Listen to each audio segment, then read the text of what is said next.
अस्सलामु अलैकुम वरहमतुल्लाहि वबरकातुहू। अज़ीज़ दोस्तों, मेरा नाम है उम्मत रसूल और आप देख रहे हैं डिस्कवर उर्दू नॉलेज। दोस्तों, अक्सर आपने हकीकत की दुनिया या फिल्मों ड्रामों में देखा होगा कि मरने के बाद भी मैयत की आंखें खुली रह जाती हैं। इस हवाले से वैसे तो साइंस बहुत कुछ कहती है, लेकिन साइंसी तरजीहात अपनी जगह, मगर इस हवाले से सबसे बेहतर और पायदार जवाब हमारे पैगंबर हज़रत मोहम्मद सल्लल्लाहु अलैहि वसल्लम ने देते हुए अल्लाह सुब्हानहू व तआला के इस राज से क़यामत तक आने वाले इंसानों को आगाह फरमाया। दूसरी बात, हम ये देखते हैं कि मैयत जब घर में पड़ी होती है तो औरत या मर्द कुछ इस तरह के अल्फाज अदा करते हैं कि काश इसकी जगह पर मुझे मौत आ जाती, मेरी उम्र भी इसके हिस्से में आ जाती, या मुझे भी साथ लेते जाओ, या मैंने भी साथ जाना है, या तुम्हारा बेटा बुला रहा है, या तुम्हारी बीवी अब किसकी राह देखेगी, वगैरह वगैरह। तो इस तरह के कुछ अल्फाज हैं जो हम उस वक़्त अदा कर रहे होते हैं। इससे पहले कि आप मज़ीद जानें, अगर आप इस चैनल पर नए हैं तो चैनल को सब्सक्राइब करना मत भूलिएगा।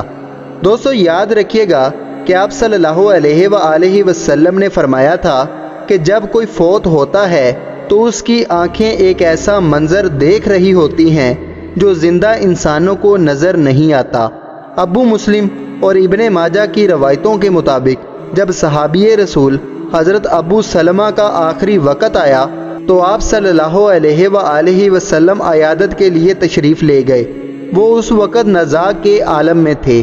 घर में अफसुर्दगी का माहौल था और घर के एक कोने में ख़वातीन रो रही थी।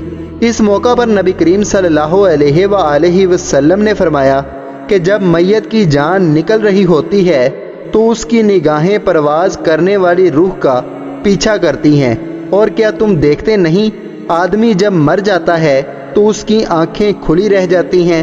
फिर जब हज़रत अबू सलमा का दम निकल गया तो आप सल्लल्लाहु अलैहि वसल्लम ने अपने दस्ते मुबारक से इनकी आंखें बंद कर दी। इस मौका पर आप सल्लल्लाहु अलैहि वसल्लम ने हज़रत अबू सलमा के घर की ख़वातीन जो रो रही थी इनको तलकीन फरमाई कि मैयत पर रोते हुए अपने लिए बद्दुआ नहीं बल्कि भलाई की दुआ मांगे, क्योंकि फ़रिश्ते मैयत और इसके अहले खाना की दुआ या बद्दुआ पर आमीन कहते हैं।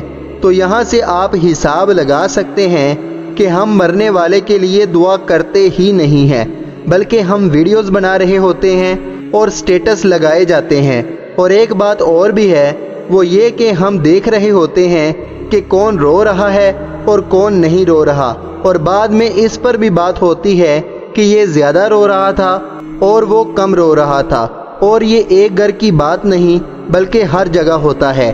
फिर नबी करीम सल्लल्लाहु अलैहि वसल्लम ने हज़रत अबू सलमा के लिए यूँ दुआ फरमाई कि ए अल्लाह, अबू सलमा की मगफिरत फरमा दे, हदायत याफ्ता अफराद में इनका मर्तबा बुलंद कर दे, पसमानदगान में इनका कायम मुकाम हो जाए। ए रब्बुल आलमीन, हमारी और इसकी मगफिरत फरमा दे, कब्र में इनके लिए कुशादगी कर दे और इसे मुनव्वर कर दे।